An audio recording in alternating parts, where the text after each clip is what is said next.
क्या छोटी सी वजह की बिना पर बैठकर नमाज पढ़ सकते हैं? बगैर किसी वजह के भी बैठकर आप नमाज पढ़ सकते हैं, जबकि नफिल पढ़ रहे हों।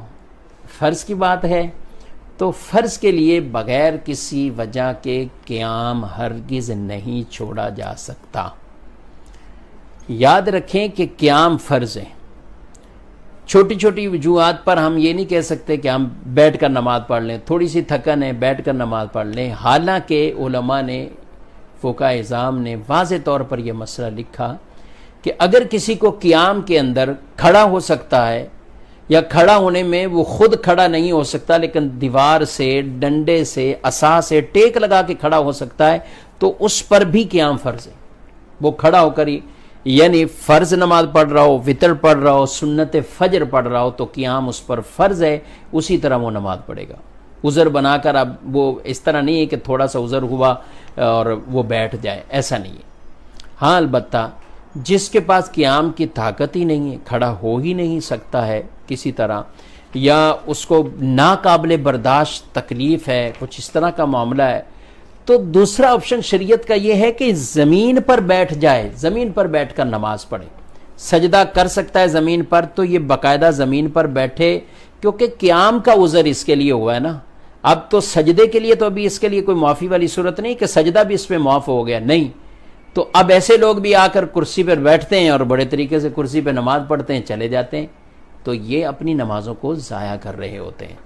अब इनके लिए हुक्म यह है कि ये ज़मीन पर बैठ जाएं और ज़मीन पर बैठकर बराह रास्त ज़मीन पर सजदा करें।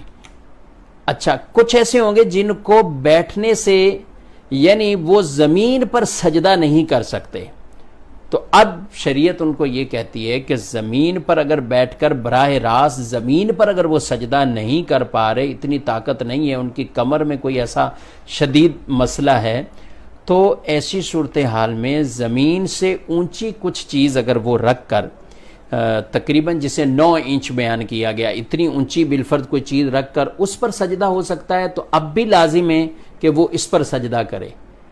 और अगर ऐसी भी कैफियत उनकी नहीं है, इतने वो मरीज़ हैं या इस तरह की कैफियत है कि वो नहीं वो बैठ सकते, तो फिर उन पर सजदा जो जब उन पर ख़त्म होगा, यानी छूट मिलेगी, तो ऐसे अफराद माजूर शुमार किए जाएंगे। वो इशारे से अपनी नमाज पढ़ सकते हैं, फिर वो कुर्सी पर पढ़ लें। ऐसा आदमी अगर क़याम भी नहीं करता, शुरू से ही बैठकर कुर्सी पर पढ़ लेता है, तो भी उसकी नमाज हो जाएगी। ये मसला बड़ा अहम है। लोग थोड़ा सा मसला, पाँव में कोई प्रॉब्लम है या खड़े होने में कोई प्रॉब्लम है, तो डायरेक्ट कुर्सियों पर बैठ जाते हैं। हमारे यहाँ लोगों ने कुर्सियाँ इतनी धड़ाधड़ मस्जिदों में रखना शुरू कर दी, जैसे मस्जिदों में पहले कुरान पाक रखे जाते थे, अब लोग कुर्सियाँ ला के रख रहे हैं। 10-10 कुर्सियाँ, 20-20 कुर्सियाँ, कुर्सियों की बाकायदा सफ़े बनना शुरू हो गई हैं। तो ये एक अजीब सा अंदाज़ हो गया। जो भी कुर्सी पर नमाज पढ़ रहे हैं, मैं उनसे मशवरा यही दूंगा कि आप किसी बाकायदा मुफ्ती साहब से जाकर आप अपनी नमाज के हवाले से पूछ लें, वरना पछतावा आपको होगा। वक्त भी आप निकाल लें, जा भी आप रहे हैं, मस्जिद में भी आपका जाना हो रहा है, लेकिन अगर नमाज नहीं हो रही तो फिर क्या फ़ायदा है। मैं ये हरगिज़ नहीं कह रहा कि कुर्सी पर जो पढ़ रहे हैं किसी की नमाज ही नहीं हो रही, ऐसा नहीं है। जो पढ़ रहे हैं उनको सोचना है कि उनको प्रॉब्लम क्या है।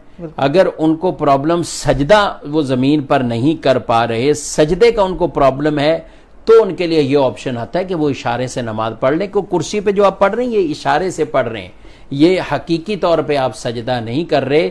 ये सब चीज़ें अब आपकी एक तरह की इशारे से